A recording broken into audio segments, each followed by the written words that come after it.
Test driver Matas Kurat sets the stage to look at the Seat Leon by describing a years-long auto industry trend to equip normal road vehicles with higher set chassis and decorative elements that make them look like ATVs.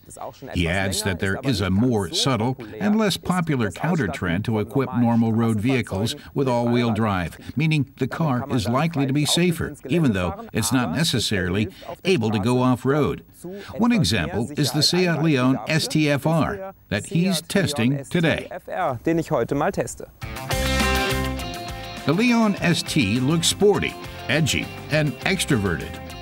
A roofline that slopes gently to the rear gives it a more dynamic look than another sporty station wagon, the Octavia, its counterpart from the other VW subsidiary. But the Leon ST still looks younger and peppier.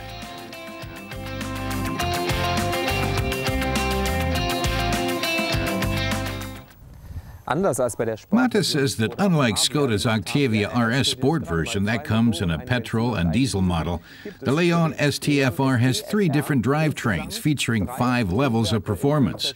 2 are diesels, one a 2-liter 135 kilowatt TDI, and another 2-liter TDI with 110 kilowatts under the hood.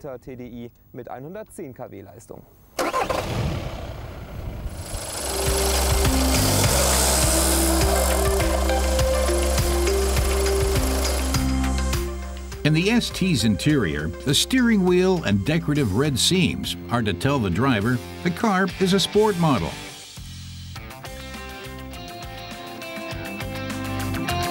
But one with 587 liters of storage space.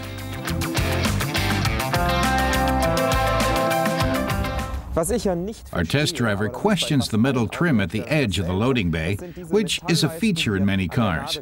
He says it looks nice to begin with, but after you've loaded and unloaded the car a few times, it usually scuffed up and isn't so pretty anymore. He wonders if there's another way to make the cargo area attractive. Now it's time to hit the road in the FR. After all, people who buy sporty models want to drive. So how's the ST on the road? Matas says it's easier to drive, and of course the all-wheel drive means it corners more steadily than the front-wheel drive Leon, where drivers have a tendency to understeer when taking corners quickly. We're testing the 110 kilowatt model, which can propel the car to 100 kilometers an hour in 8.7 seconds. In Germany, the STFR sells for 29,290 euros. Mileage is about 4.8 liters per 100 kilometers.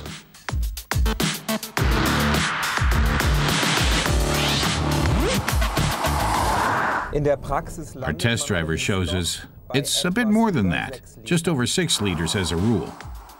Sportier cars usually encourage drivers to go a bit heavier on the gas. So what does the interior of the top-line model look like? Matas is critical of the materials used in the interior, especially on this door. He says the car's only got 3,700 kilometers on it, and there are water spots all over the plastic. That doors get rained on is nothing new, so the manufacturer should have picked a material that didn't show water stains.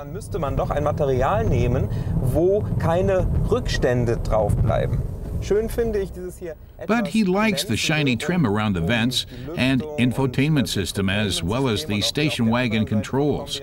It's attractive, but Matas says he'd like to see it in more places in the car because the rest, including the navigation system, is a little lackluster.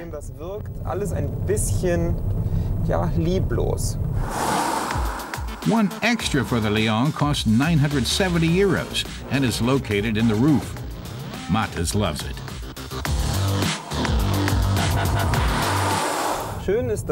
He says the panoramic sunroof is very quiet and barely makes any noise when you open it, and you still feel as if you're sitting outside.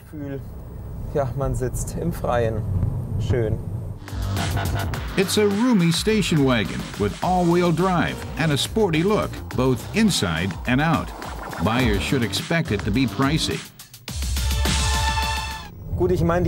Matas says the FR version is the sportiest, of course, and the seats offer good lateral support, but it costs almost 30,000 euros, and that without extras. But in Germany, you can get it loaded with the works for no more than 6,000 additional euros.